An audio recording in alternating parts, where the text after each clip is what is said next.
এমনি দম বন্ধ হয়ে যাচ্ছে, যান বাংলাদেশে, পাকিস্তান চলে যান, এখানে নামাজ পড়ুন, কেউ বলবে না। এখানে চলবে না এইসব। সরকার পাল্টে গেছে, লোক পাল্টে যায়, জানে এগুলো বন্ধ করবো বলে, আর বন্ধ হবেই, জেনে রাখুন। সংখ্যালঘু নেতৃত্বের একটা বড় অংশ অভিযোগ করছে যে রাস্তা আটকানো হবে এই দোহাই দিয়ে রেড রোডে এবার ঈদের নামাজ পড়তে দেওয়া হলো না, অথচ মাননীয় প্রধানমন্ত্রী নরেন্দ্র মোদী ৪৫ মিনিট আগামী রবিবার রেড রোডেই যোগা করবেন, তার জন্য ৮টা রাস্তা বন্ধ। ওরা বলছে এটা দ্বিচারিতার রাজনীতি চলছে। প্রাইম মিনিস্টার এলে তো সব রাস্তাই বন্ধ হয়, খালি রেড রোড কেন? উনি যেখানে যাবেন সেখানে বন্ধ হবে। তো যেখানে যান চলাচল কম ওখানেই করেছে, ছুটির দিন ওখানে কম লোক যাবে, সেজন্য ওখানেই করেছে, না হলে তো আরো বেশি সমস্যা হতো লোকের। না, প্রশ্নটা ছিল যে নামাজ পড়তে ১৫ মিনিট লাগে, সেটা দেওয়া হলো না। ১৫ মিনিটের জন্য কত ঘন্টা আটকানো হতো? আর ওনারা কে? হরিদাস পাল, তাদের জন্য রাস্তা আটকানো হবে? প্রাইম মিনিস্টারের জন্য আটকাবে, চিফ মিনিস্টারের জন্য আটকাবে?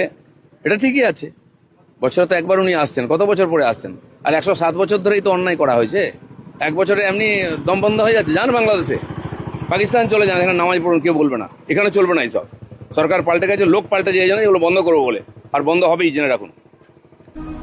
ক্ষমতা দেখাবে না, আপনাকে আমি অনুরোধ জানাচ্ছি। ক্ষমতা দেখে কোনো কাজ করবেন না, আপনাকে আমি অনুরোধ জানাচ্ছি। ক্ষমতা আপনার চিরদিন থাকবে না, এ কথাই চূড়ান্ত। ফেরাউন ক্ষমতা পেয়েছিল ৪০০ বছর, তারপর নিরুপায় হয়ে দুনিয়া থেকে ছেড়ে দুনিয়া চলে গেছে। শোনেন, ক্ষমতা দেখাবেন না। এরশাদ সিকদার এদেশের সম্রাট ছিল, মেয়ের মাথায় হাত দিতে পারেনি, হাত বাঁধা ছিল ফাঁসির পূর্ব পর্যন্ত। ক্ষমতা দেখাবেন না। দাম্ভিক প্রেসিডেন্ট সাদ্দাম রাতে রাতে দেশ দখল করেছিলেন। শুধু কুয়েত কেন, সারা আরব ভূখণ্ড দখল করতে পারতেন। নিরুপায় হয়ে চলে গেছেন, কোনো পথ থাকেনি।